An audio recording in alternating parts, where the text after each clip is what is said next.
నిజంగా నేను చెప్తున్నా 1996 నుంచి 99 2000 సంవత్సరం వరకు ఆయన పరిపాలన మాత్రం నా భూతో నా భవిష్యత్తు.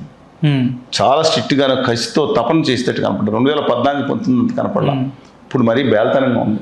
ఎంతమంది మహిళలు లేదా ఒంటరి మహిళలు లేదా ఉద్యోగాలకు వచ్చేవాళ్ళు ఎంతమంది దగ్గర ఈ యాప్ డౌన్లోడ్ చేసుకున్నారు చెప్పమనండి. ప్రతి చోట పోలీసులు కూడా వాళ్ళ యాప్ డౌన్లోడ్ చేసుకోమనాలి. దాన్ని స్పందించే వ్యవస్థ ఉండాలి. దాని మానిటరింగ్ వ్యవస్థ ఉండాలి. ఎక్కడుందండి వాళ్ళ? చంద్రబాబు నాయుడు గారు ఇదే సమస్య వచ్చినప్పుడు నసరపట్టు అనుకుంటా ఇంతకుముందు అధికారంలో ఉండగా ఆ నీచుడు దుర్మార్గుడు చెట్టుకూరు వేసుకుని చచ్చిపోయాడా చంపేశారా వేరే సంగతి. న్యాయం జరిగిందని జనం అందపడ్డారు ఒకప్పుడు. నమస్తే, వెల్కమ్ టు తెలుగు రాజ్యం. నేను మీ సంతోష్. అమ్మాయిల పైన చేయాలంటే భయపడేలా చేస్తా అన్న చంద్రబాబు ఎక్కడ, ప్రశ్నిస్తా అన్న పవన్ కళ్యాణ్ ఎక్కడ? ఈ విషయం పైన మేడం అనిత గారు సీరియస్గా స్పందిస్తారా అనే విషయం పైన మాట్లాడడానికి మన ముందున్నారు చెల్సన్ శ్రీనివాస్ గారు. నమస్తే సార్. నమస్కారం సార్. సీఎం చంద్రబాబు నాయుడు గారు అమ్మాయి పైన చేయాలనుకుంటే భయపడేలా చేస్తా అన్నట్టు స్టేట్మెంట్ ఇచ్చారు. ప్రశ్నిస్తా అన్నట్టు పవన్ కళ్యాణ్ అన్నారు.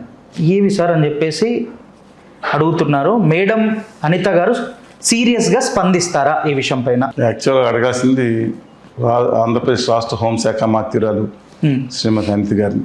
చంద్రబాబు నాయుడు గారు ఇదే సమస్య వచ్చినప్పుడు నసరపట్టు అనుకుంటా ఇంతకుముందు అధికారంలో ఉండగా ఆ నీచుడు దుర్మార్గుడు చెట్టుకూరు వేసుకుని చచ్చిపోయాడా చంపేశారా వేరే సంగతి.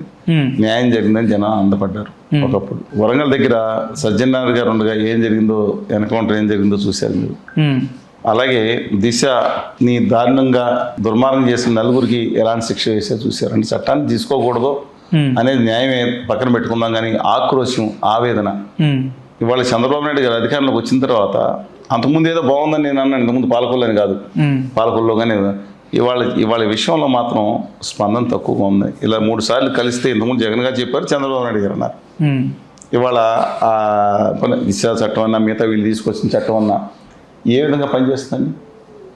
కనీసం యథారాజ్య తదా ప్రజలాగా ఇవాళ మహారాష్ట్రలో అయితే ఒక గర్భిణి మీద దారుణం చేసి మహిళా కమిషన్ దగ్గరికి వెళ్తే పట్టించుకోలేదు. ఆవిడ ఇవాళ జ్యోతిష్ గారితో ఏం జరిగిందో చూసాం మనం. దుర్మార్గం. నేను ఇవాళ మాట్లాడుతూ ఉన్నాను, ఆంధ్రప్రదేశ్లో ఇంత దారుణం జరుగుతుంది. అక్కడ ఆల్రెడీ మహిళా కమిషన్ చైర్మన్ కింద ఒక పోరాటం నుంచి వచ్చిన శైలజ గారు ఉన్నారు.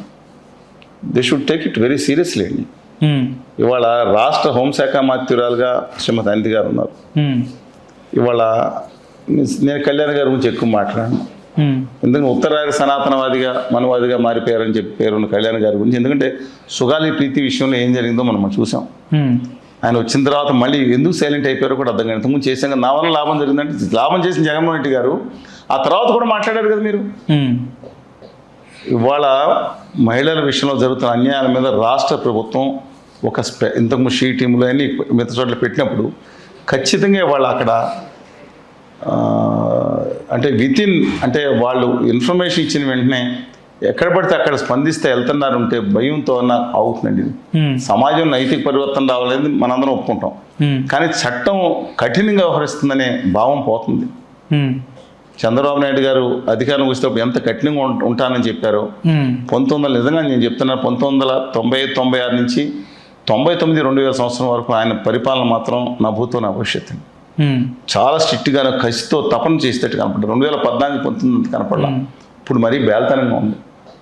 వాళ్ళ రాష్ట్ర హోంశాఖ మంత్రి గారు ఆవిడ చూస్తున్నారా శాఖనే, లేదా లోకేష్ గారు చూస్తున్నారా? సరే ఇది ఎవరు చూసినా సరే వాళ్ళు చర్యలు అయితే తీసుకోవాలి కదా. అబ్సల్యూట్గా ఇవాళ మన శ్రీకాకుళం తీసుకున్నా, ఒంగోలు తీసుకున్నా సరే, ఆ పార్టీ వాడు చేసి ఈ పార్టీ వాడు నేను దట్ ఈస్ డిఫరెంట్ ఇష్యూ. ఏ పార్టీని ఎవరన్నా ఎందుకు ఉపేక్షించాలి అసలు వాళ్ళ? అందువల్ల నా అంబుల్ రిక్వెస్ట్ ఏంటంటే తక్షణమే దీని మీద మీరు చట్టాలు చాలా చేశారు, కానీ చట్టాన్ని వాళ్ళ అమలు తీసుకొచ్చే పరిస్థితులు తీసుకుంటలేదు, సీరియస్గా కూడా లేదు.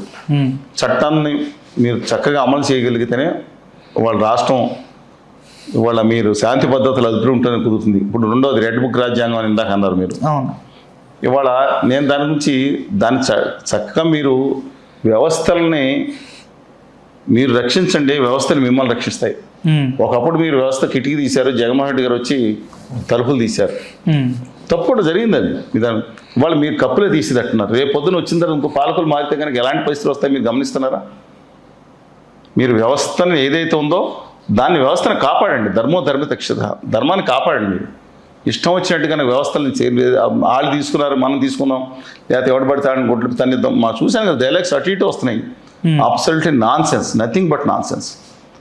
తక్షణమే నేను చెప్తున్నానండి, అక్కడ శ్రీకాకుళం జిల్లా నుంచి అనంతపురం జిల్లా వరకు మీరు ఇమ్మీడియట్గా కనుక చర్యలు తీసుకోకపోతే, మీరు పోలీస్ స్టేషన్లో కూడా స్పెషల్ కూడా ఫోన్లే సరిగ్గా పనిచేస్తావు కొన్ని చోట్ల. వాళ్ళు ఎక్కడ ట్రాకింగ్ అనేది సిగ్నల్స్ కూడా ఎక్కడ ఇబ్బంది వచ్చినప్పుడు ఎంతమంది, ఇంకోటి కూడా చెప్తాను, నాకు సర్వే దయచేసి మీరు చేపించి పెట్టగలుగుతారా? ఎంతమంది మహిళలు లేదా ఒంటరి మహిళలు లేదా ఉద్యోగాలకు వచ్చేవాళ్ళు ఎంతమంది దగ్గర ఈ యాప్ డౌన్లోడ్ చేసుకున్నారు చెప్పమనండి. ప్రతి చోట పోలీసులు కూడా వాళ్ళ యాప్ డౌన్లోడ్ చేసుకోమనాలి. దాన్ని స్పందించే వ్యవస్థ ఉండాలి, దాని మానిటరింగ్ వ్యవస్థ ఉండాలి. ఎక్కడుందండి ఇవాళ? కొంతమంది కక్షాది మీద పడ్డారు, కొంతమంది పాలన చేయించుండొచ్చు, కానీ మేజర్ కరెక్టివ్ సిస్టమ్స్ తీసుకోకుండా ఉపయోగం లేదు అబ్సల్యూట్గా. అందువలన ఈ విషయం మీద దృష్టి పెట్టాలి. నేను చెప్పాను కదండి మీకు, కేంద్రంలో రేపులు చేసిన వాళ్ళకి బెయిల్ ఇస్తే మా కులం వాడు చేశాడని చెప్పి దండలేసి బెయిల్లో వచ్చినప్పుడు తీసే దౌర్భాగ్య స్థితి అంటే ఆవుతో పోల్చకూడదులేండి. ఆవుతో మనం పోల్చడం కానీ ఒక జంతువు చేలో మేస్తుంటే దూడ గట్టు మీద వేస్తా. యథా రాజా తదా ప్రజగా ఉన్నది. దయచేసి మార్చండి. మన యొక్క సంస్కృతిని, మన ధర్మాన్ని మనం కాపాడుకుందాం.